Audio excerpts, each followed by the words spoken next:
Now in Homa, completely different business model, right? Very stressful, as you can imagine. It will be a lot of developments, possible faster, lower price, fit the budget, and make a good quality, right? It's very hard to put together. We built during COVID. It was a bit scary for the first couple of months. I always found it a bit difficult to manage the community. But in reality, audience is a little bit different, right? In Phuket town and here. We're going to open and have a queue outside the door, people that wanted to move in, and we open up and there was one guest.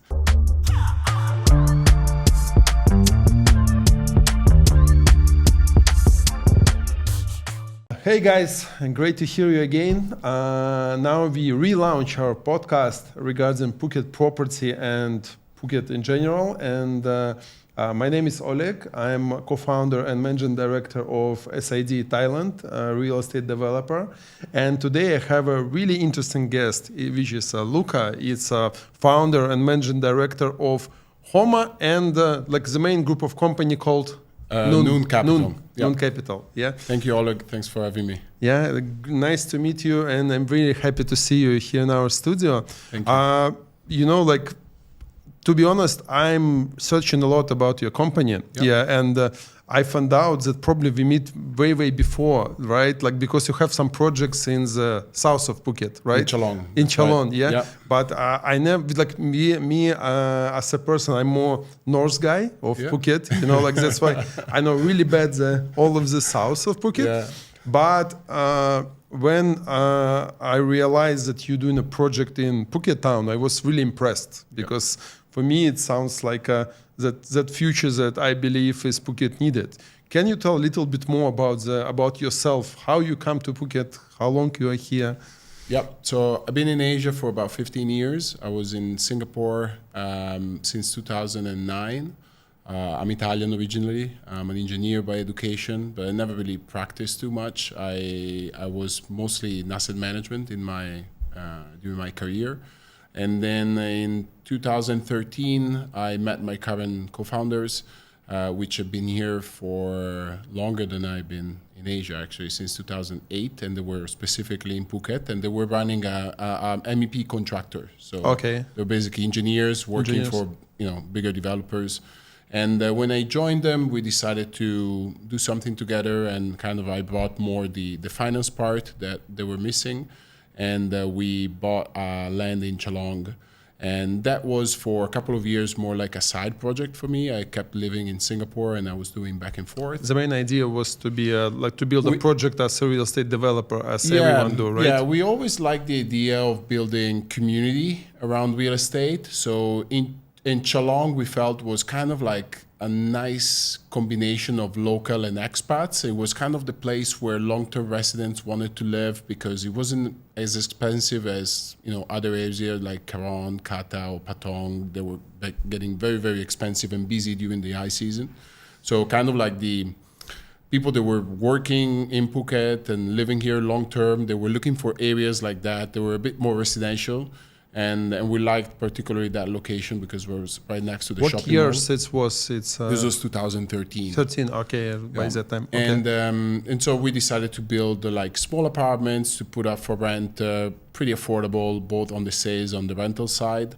And that was the first one. And there was about 80 apartments, which were very successful because I think it was the right price point. And we were trying to kind of manage the whole building like if it was a bit of a community. Okay. So we did a couple of events. There was a nice rooftop with the swimming pool, but we always found it a bit difficult to manage the community being a condominium with so many owners. But there's a condominium, right? You build it by condominium. That's a condo for sale. So we sold all the apartments. We took back part of the inventory into our management company. And we were renting on behalf of the owners, taking basically a percentage of the. Okay, that's one of my main also question, because I see that you have right now in Homa a completely different business model, right? So then you not put it on sale, right? But we can discuss about this a little bit later. Yeah? Okay. Yeah, sounds good. And then that's how your idea became to build a Homa brand, right? Yeah, so that one project in Chalong became actually three. So there are three towers, and they're all kind of for sale. And Homa is kind of like the evolution of that. I mean, the concept is similar. So creating a neighborhood, mostly for long-term rentals, creating community around the real estate that we develop. Also outside of the boundaries, right, where we kind of like bring community. You'll see always like restaurants and laundromats and a lot of services popping up around us, which is quite interesting because we're kind of making an impact on the local community as well. But yeah, to answer your question, the idea of a build to rent instead of a build to sell comes from the necessity to control the whole inventory. Okay. Because when you strata title, so it means when you build and sell the individual apartments, you sort of create a condominium association with all the owners. Yeah. So every time you kind of want to do something, you need the approval of the condominium association, and you probably know it better than me. It's very hard to put together 100 people and kind of think the same, right? So that was our challenge, and we wanted to focus on the rental experience. So we kind of shifted the focus from the product to sell to the rental experience that we wanted to give to our tenants. Okay. And that's how Homa was originated.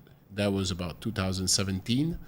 And we really like Phuket town because coming from Chalong, we're always going to Phuket town, to the old town. And we kind of saw that there was really something cool happening there. It was very like a city lifestyle, right? City lifestyle, kind of. but it was also like pretty hipster and edgy. You could tell that like there was a lot of like cool cafes and restaurants coming up, but there was also a lot of potential because there were so many of these shop houses that were being renovated and developed. So we saw potential in Phuket town. Is it was easy to buy land inside of Phuket town? Because like now whole Phuket is developed, but is it big challenge, I guess, to find the land in that area which is very, very local, many years things. I think it's a big challenge that you pass. So initially we wanted to be in the old town, but as you say, it was very challenging. One, to find a location with a good size because it's obviously very small plots and also parking was an issue, right? We needed a big size plot with potentially quite a bit of car parks. So we decided to be close to the old town, but not right in the old town. And the most interesting area for us at that point was around Bangkok Hospital because that was kind of like a big source of it's local jobs, people call right? it Samkong, right? Like Samkong, that's yes. right. Yeah. That's right, in Samkong. And it was, we were looking for where people were working because most likely were also where people wanted to live, right? And we felt that Samkong was a good combination between being close to the old town, but also with a good accessibility. And we've got good source markets in terms of tenants, so people working at the hospital, which is not only Bangkok Hospital, but also Vashiva and Mission Hospital. Siri Roy, right? And Siri Roy, and then a lot of international school teachers because you've got British School and Head Start and quite a few, QSI, the Canadian one, close by. And now we have Andamanda, the water park. So we have about 25 of their managers. They live with us. So that's a corporate partnership that we have. So we like that location because although it's far from the beach, it's the place where you likely want to live if you're here for long term because it's very close to services. Yeah. And we were just discussing earlier. If you come here for a week, obviously you want to be close to the beach. But if you come here and stay for long term, you start valuing being next to the supermarket or the hospital rather than or the school, obviously. Rather than the beach or tourist destination. You can always go there, right? But if it's 20 minutes away, it doesn't really matter. Yeah. Yeah, but the concept work really well in like because you launched it in the COVID in the Yeah. So the beginning was Phuket. tough, obviously, because we built during COVID. So the development was actually quite smooth. We never stopped a day. Also because Thailand, I think, compared to other places like Singapore, adopted a policy in which they were closing specific areas, but within that area you could still work. Yeah. So we had to move a few managers and engineers that were living in other districts, districts, move them to Samkong. Obviously, their families were very happy, but it worked well. So we finished on budget, on schedule, so everything was fine. As far as I understand, this is the capital of the company, right? You build it. So You're not selling it, right? we raised a private equity fund in Singapore, and then we deployed the money in Thailand. Okay. Investors are mainly institutional investors. Okay. Our biggest investor is an insurance. Okay. But you're not public, right? You are company limited, right? No. Okay. It's a private limited company. But when we opened was October 21, was still like kind of the tail end of COVID. There was a lot of restrictions. And so, we thought that we had an amazing product and we were going to open and have a queue outside the door, people that wanted to move in, and we opened up and there was one guest. Oh, really? And so obviously it was a bit scary for the first couple of months because we had 505 apartments to fill. And it's pretty huge, 550. It's quite a lot. So the beginning was very stressful, as you can imagine. But then we struck partnership with Bangkok Hospital, so they needed like a host for their staff, right? For recovery. No, the first was a recovery of COVID patients. Okay. So we basically isolated one of the 3 buildings that we have, and we leased that to the hospital. So that gave us a bit of kind of like breathing space. Today it sounds like something it's impossible. I mean, you cannot believe in it, that it was believe in that time. Yeah, it was pretty surreal. Yeah, and then that brought us to about probably like January, February 2022, and then Thailand started to opening up more and more. We joined the Sandbox program, so people were staying with us. They needed to stay for 2 weeks, so that helped. And then the second part of 2022 was very good. Just a normal season. And by the time the year was approaching to the end, we were almost full. So it recovered pretty spectacularly, but the beginning was tough. And then obviously looking back right now, I feel that like COVID helped us in a way because it generated such a bigger population of digital nomads than before, and we have the co-working space and Can I ask you, is it this idea of making the community spaces and bring more digital nomads? It was a main strategy, or it's kind of you get it step by step and then you see that it works like a we could see that there was a couple of co-working spaces in Phuket. There was one in Phuket Old Town back in the days that is not there anymore, which was an interesting proposition for us. We felt that we wanted to combine that with accommodation. So the kind of first iteration of Homa Phuket Town had a kind of like a big room, not really a proper co-working as it is today, on the ground floor. But then during COVID, we saw that so many people were spending their days on Zoom. And so we decided to redesign that space into, soundproof pods and soundproof meeting rooms, and just create a space that digital nomads could use. And we have so many people that literally like work full time from our space, right? And sometimes they never leave the building because they come to the ground floor to work on the co-working. They go up for a class of fitness, and then they have lunch in our restaurant, and then they go back to work, and then they join one of our programs in the evening. There could be a movie night or a networking event, or they go to the gym. And then by the time the day is over, they never left. Yeah, but it's not only about digital nomads. I think it's all about millennial vision, like from millennials, like kind of people that spend most of the time in the computers, right? They want to socialize, right? But they don't know how. They need to go to some spaces, and stuff like that. That's why you're winning a lot, that you have all of those activities for them, right? Yeah, we definitely facilitate a lot the human interaction. I think that's one of the main value proposition of our model is not only as I said before, to provide a good rental experience, which goes beyond just renting the four walls, but is really joining our community. All the apartments are fully private, so they have their own kitchen, their own bathroom. So we don't force you to join the events, but it's kind of like at your doorstep. So if you wanna socialize, you can do it.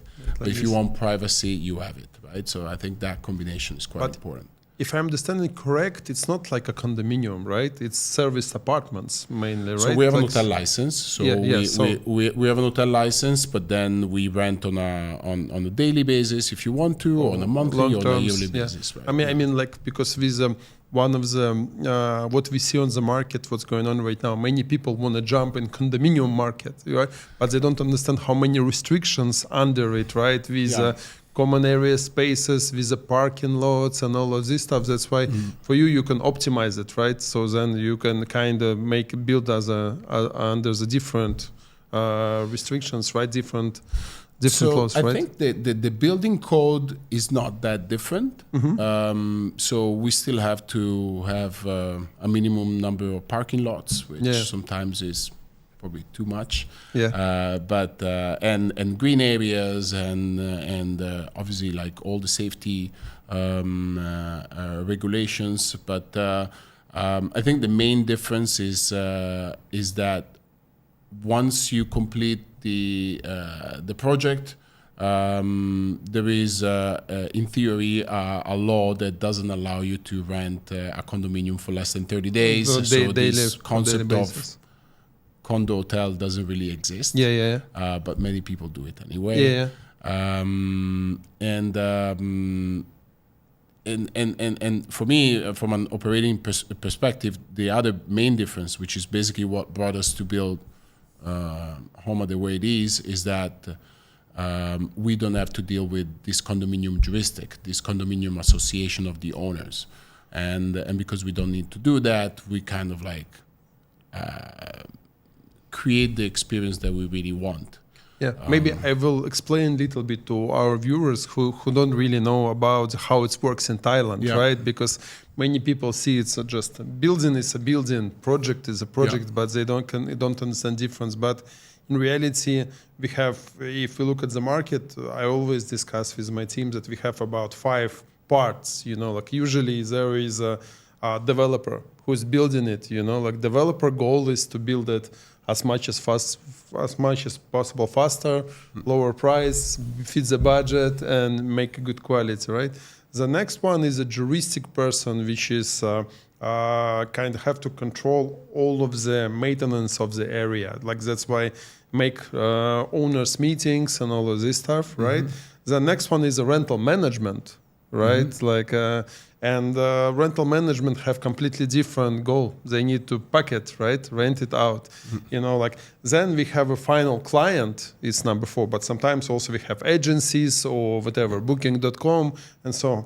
And people see it's a building, but there's a 5 different steps. But if we speak about for example, real estate developers who sell it to private owners, then we have 6 parts.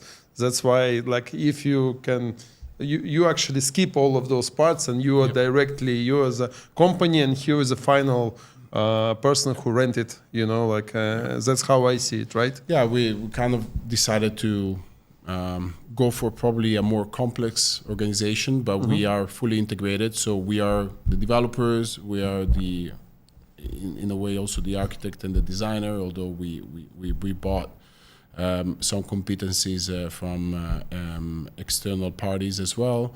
We are the managers, and we don't need to deal with all the owners because it's just one owner, which is ourselves. And so we kind of like wear many hats. but that allows But you don't us do to, Booking.com, right? Like we do. So we don't use agents for long-term rentals. We feel that like we want to control that experience. But for short-term rentals, Booking.com or Agoda, all those OTAs are so strong that we have to be there. So we kind of like allocate about 20-30% of our inventories to short-term rentals. And that goes on the OTAs mostly. Okay, that's how it works. And then after Phuket Town, you decide to go to Bang Tao, right? Like it's like it was also strategy from the beginning, or it's So we bought the land in Cherngtalay here right after Phuket Town. So the idea was to build one after the other with a lag of about 9 months. But then COVID happened, and we felt we didn't want to build so many apartments all in one go, so we paused Cherngtalay, and that opened basically two years later. Okay, sounds good. And so in the end, like what I see, it's two projects look similar, right? But still different, right? Like it's different type of people, even, you know.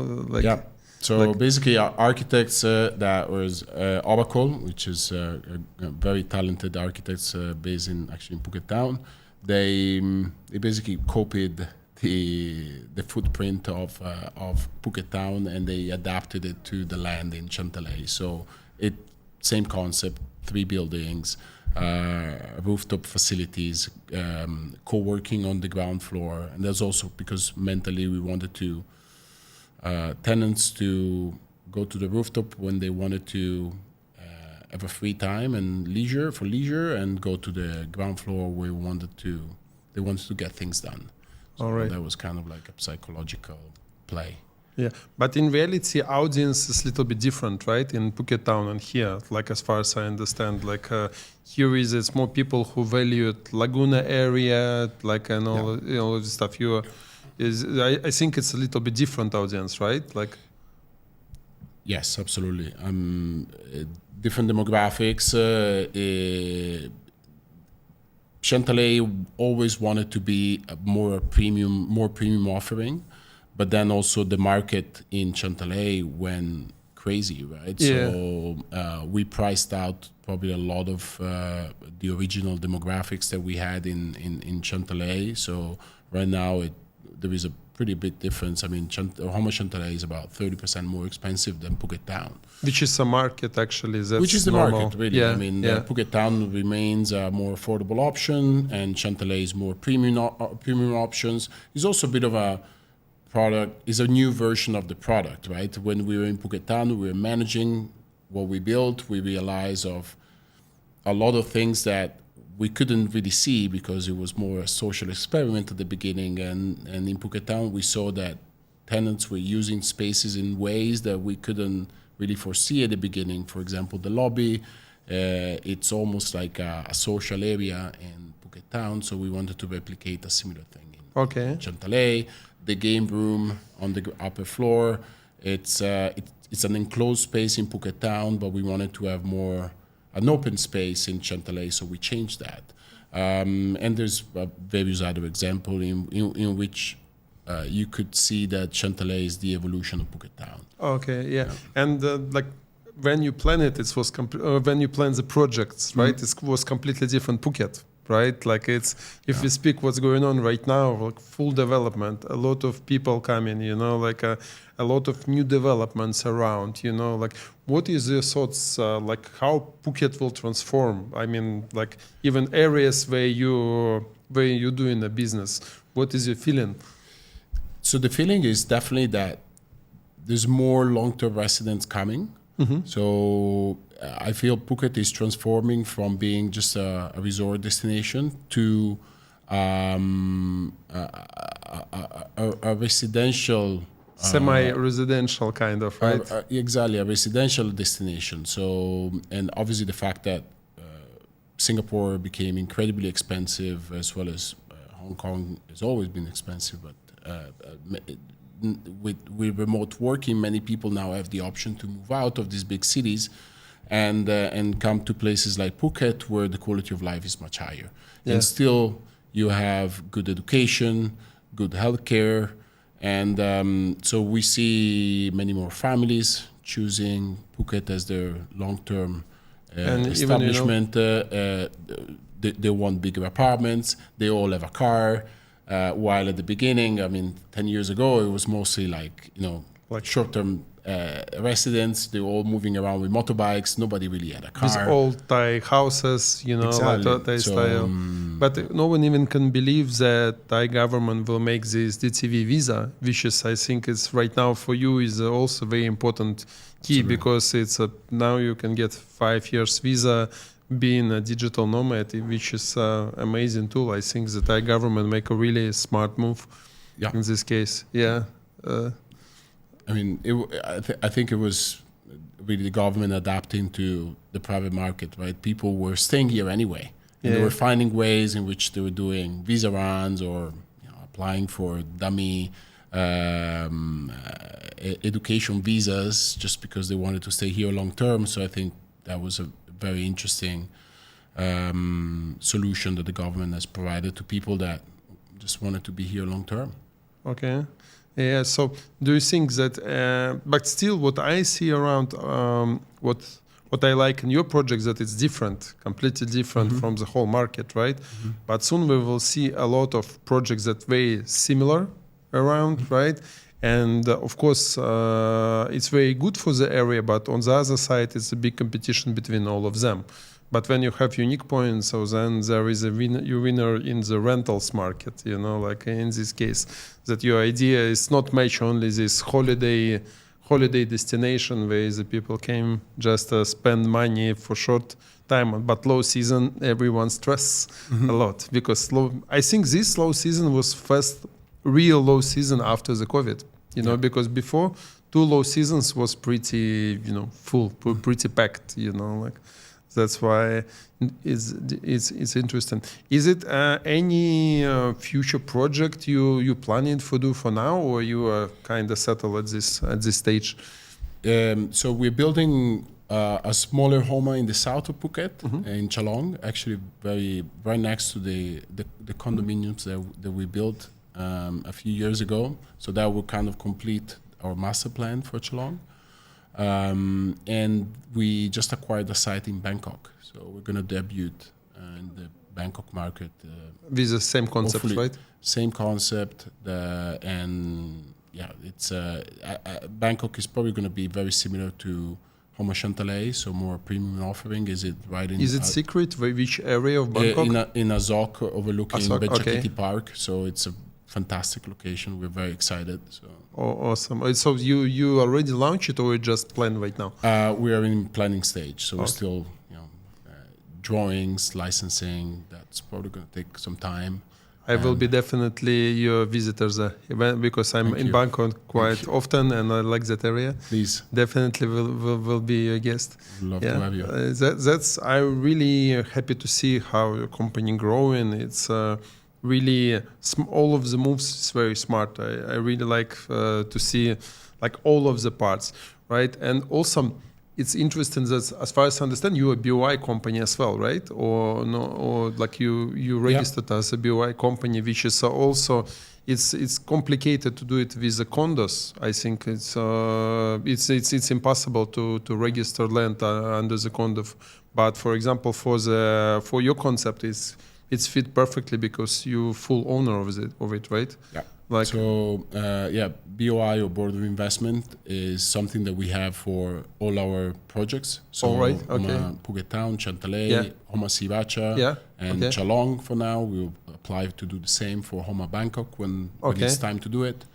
You cannot do it for condos. So under there's various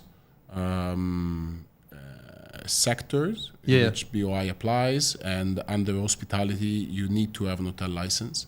You need to be of a certain size, you need to get your business plan approved by. I believe it's very important to educate the market, to explain those things, because in our market many people look, like I said, all of the buildings are same, right? But in reality, if we look deeper, then the smart people understand that, okay, it's different business model. But as far as I understand, you not take any investment from private owners to Homa, right? If you wanna, you're not selling the investment, right? If you, let's say, I wanna buy, let's say, one floor from Homa and share profit with you, is it possible or?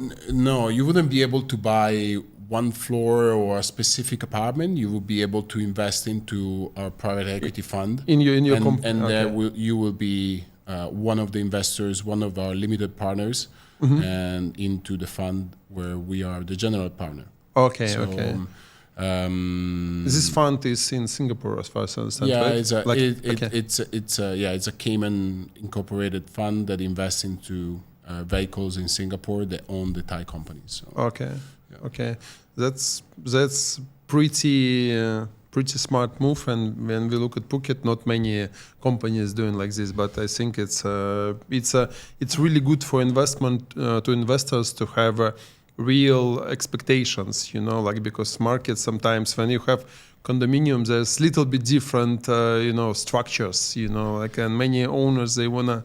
Like effect on the rentals or whatever, but it's quite complicated when you have too many structure of, like I mean, as you said, there's different types of investments. A condominium can be much more profitable than what we do in a good market, right? Because usually developers will just buy the land and then they will basically finance the whole construction with pre-selling of course off-plan sales, right? And if the market is good, that means that you're probably out of that investment within a couple of years, and you sell everything and you move on to the next project, right? But that's not what we are here for. We really wanted to focus on creating an hospitality brand, especially for the younger generation. So people, they're not just looking for a place to stay, but they're looking to join a community, and which is a much bigger proposition and requires much more patience. And but yeah, we wanted to do something different, something more impactful, I would say, than just building another condo. All right. Sounds perfect. Is it any of, like, if you speak about whole brand of Homa, if, let's say, do you have some kind of memberships or whatever inside that your visitors that stay in Cherngtalay, let's say, can get some benefits in Bangkok or whatever, like kind of stuff like this? Yeah. So at the moment, what we did was to create a membership for people that don't live at Homa, because they have a house in Cherngtalay or in Phuket town or wherever they live, but they still want to use the facilities, because obviously all these villa projects, which can be amazing, sometimes don't have the facilities that we have, right? Like a long swimmable pool or a nice gym or the fitness classes or the yoga programs, etc. And so we have this concept of membership for people that just want to use our facilities and don't live with us. What you're talking about is the idea for a tenant in one location to use the facilities of another location. Kind of like a subscription, let's call it. And that's kind of it's a concept of almost like a Homa passport. We kind of like called it, and it's something we're working on. At the moment, we don't have a lot of requests of people staying in Cherngtalay wanting to use Phuket town or vice versa. But when we will have Bangkok, I think that will be definitely a product that people will be interested in, and so we're working on that. Because this is kind of future what's going on around the world now. That new generations, they don't want to own, but they want to subscribe. That's right. Like I want to subscribe, and then I want to use all of the things. It sounds maybe for many people very incredible right now, like how it's possible, but I think this is where the modern companies will look at for sure. If you're connected to the brand will give you lots of possibilities, right? Yeah, absolutely. I think the younger generations are looking at. I don't think they they don't want to buy an apartment anymore, or they don't want to own anymore. I think that's still a dream that they have. Simply, the real estate market is more expensive. It requires more time to save Every for a year deposit. it's growing all the world. And there is a lot of desire to experience different things in different cities and travel. And I think the moment in which the ownership is just pushed back by probably 5 to 10 years, and so in that period they need to rent, and so that's where we want to fill the gap, right? Providing a good rental experience as they share their experience, as they travel, as they decide what they just figure out their lives, right? So, and then when they're ready to settle in, they will move on and buy whatever they need to buy. And we don't want to replace that dream. We just want to fill the gap of those 25 to 35 years old. What do they do in the meantime? They rent somewhere, and as a good landlord, as an institutional landlord, our ambition is to give them a better rental experience than what they find in the market at the moment. Wow, this is sound really awesome. I really like the vision and idea. Is it Homa? It will be only a Thailand brand, or you planning for some expansion all over the world, or to make this concept in other countries? We would love to go to other countries. We're looking at other places in Southeast Asia and Philippines and Indonesia, in particular.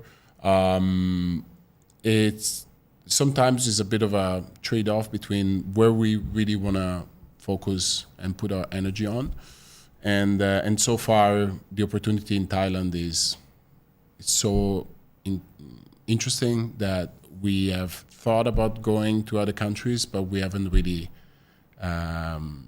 make any concrete steps towards it. So we're still exploring, but we would love to bring Homa to other places in Southeast Asia and potentially globally.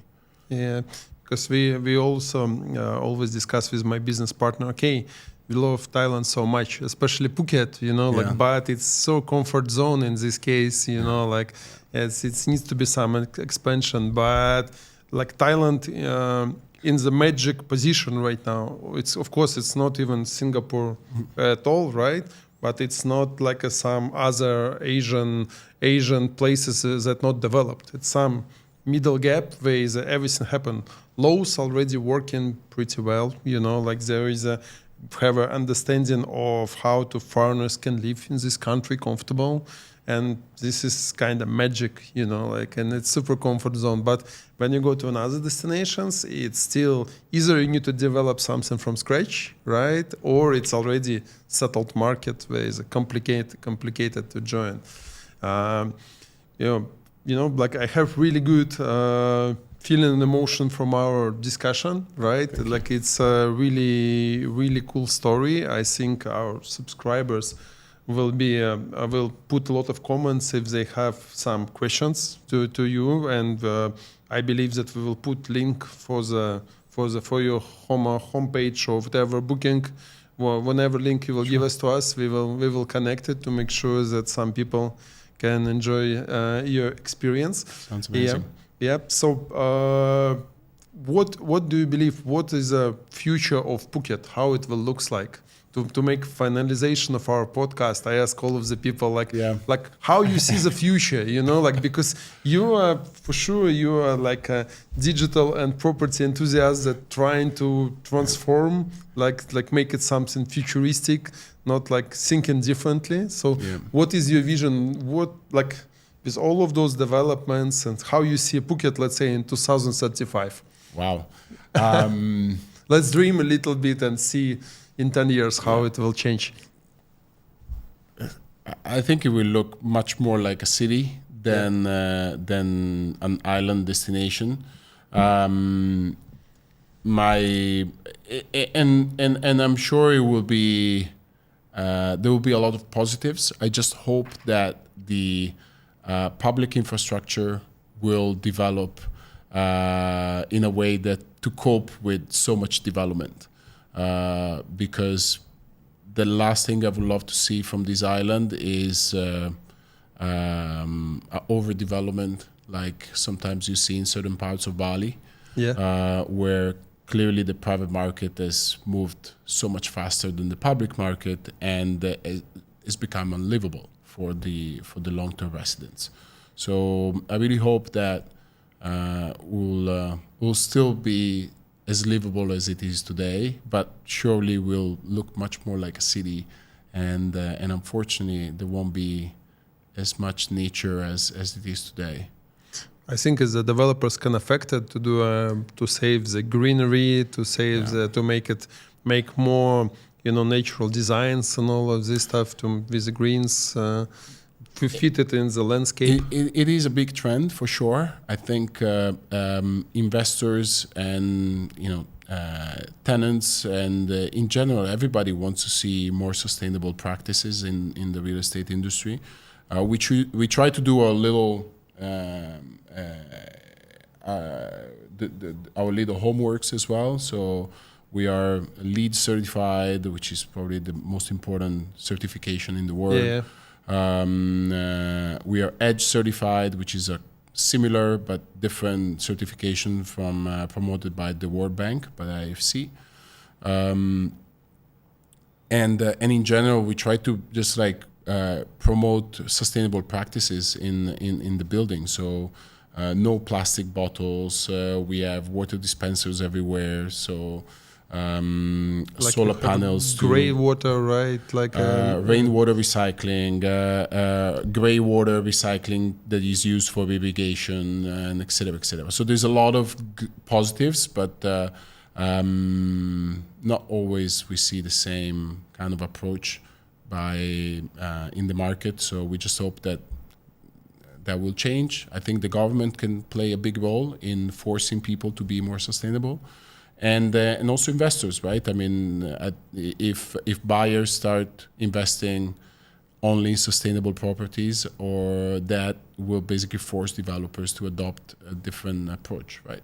So. Yeah. So we believe that it will be a lot of developments because it's already happened, a lot of construction going around, but I hope that, like you said, it will be very, very sustainable, and we'll have much better lives. Our kids will have much better future as well.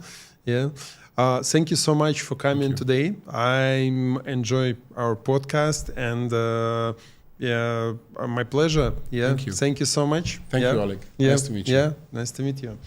Guys, please subscribe to our channel, put the likes, and of course, book apartments with Homa. Yeah, we will be happy to see more people who have this vision of futuristic properties and all of this stuff. Good luck. Thank you.